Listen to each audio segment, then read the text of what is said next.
Are there any public servants here tonight? They told me there would be more. Let me try it again. Are there any public servants here tonight? There are a lot of you. Well met. Let's try and get to know each other. Here in BC, we have a saying that you either work for Kleenex or dirt.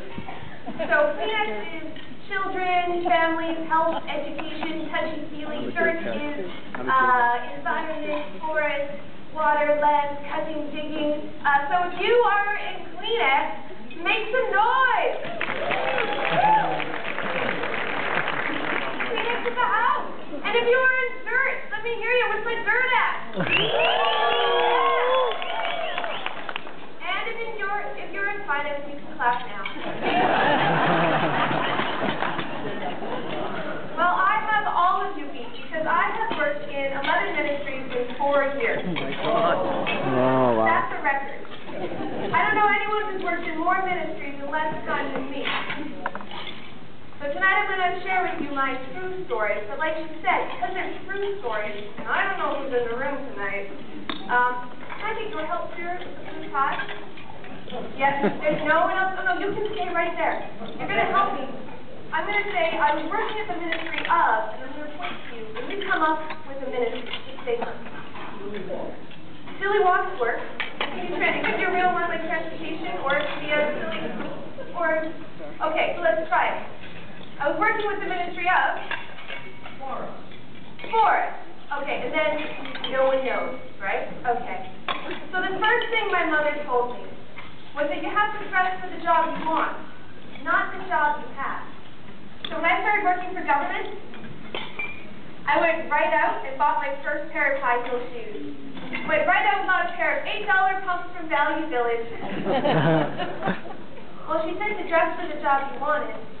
She didn't say anything about having enough money to pay for it. My first job is temping with the Ministry of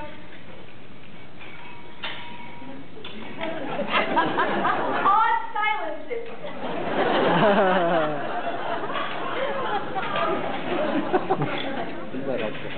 My new boss is this young hotshot director with an IKEA meditation fountain on his desk and a copy of Sun Tzu's The Art of War on his bookshelf.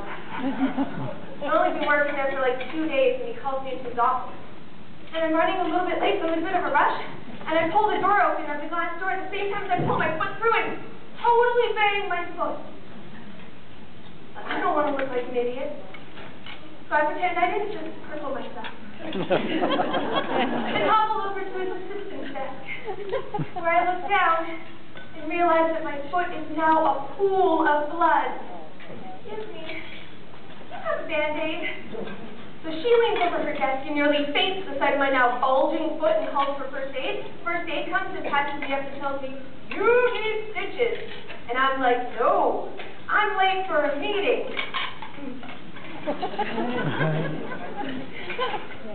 So I hobble into my director's office with my foot wrappings on, and he takes one look at me and is like, "Are you okay?" And I'm fine. I just need to put my foot out. So here's me, in office casual dress, and my foot propped up on the desk, and my face getting wider and wider. So I go deeper into shock. My new boss tells me I'm the hardest working temp they've ever had, and offers me a job. It must have been the shoes.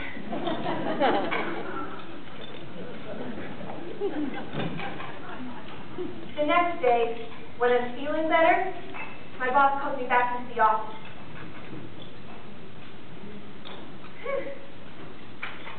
When I sit down, he points to this box in the corner and is like, "You see that box? I never unpack it. Because as soon as I do, they just go to movies, to another office, another ministry. Let me give you a piece of advice. Government is always changing. So be prepared and pack light." Boy, was he right. It wasn't long before I moved to the Ministry of Health. My new boss is this Yeah, it's this middle-aged woman who likes to dye her hair bright red and paint daisies on her nails.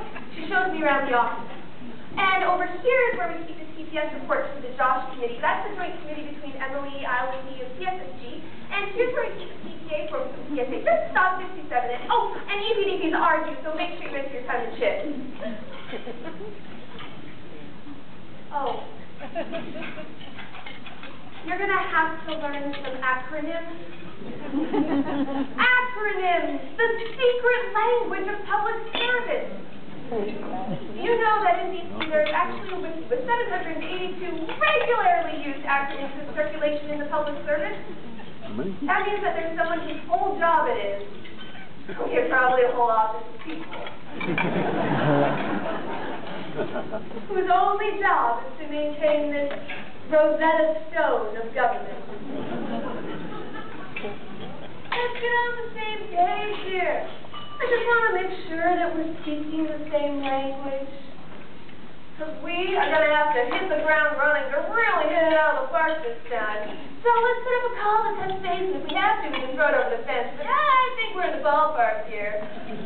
And I don't want to play hardball with you, but I think you are lowballing me. And I think it's time to nut up or shut up to really take a swing at this and get rid of the dead wood. I know you didn't have to. So let's get on the same page here. Let's schedule some FaceTime. We'll get you dialed in so we can close the loop and stoke this up because things are really wrapping up. Now I can see what's coming down the pipeline, and I don't need a roadmap to get the lay to land on this one. And I know you think my strength is too late. But I'm not in this for the 72 virgins. I mean, I'm not about to kill the sacred cow with John and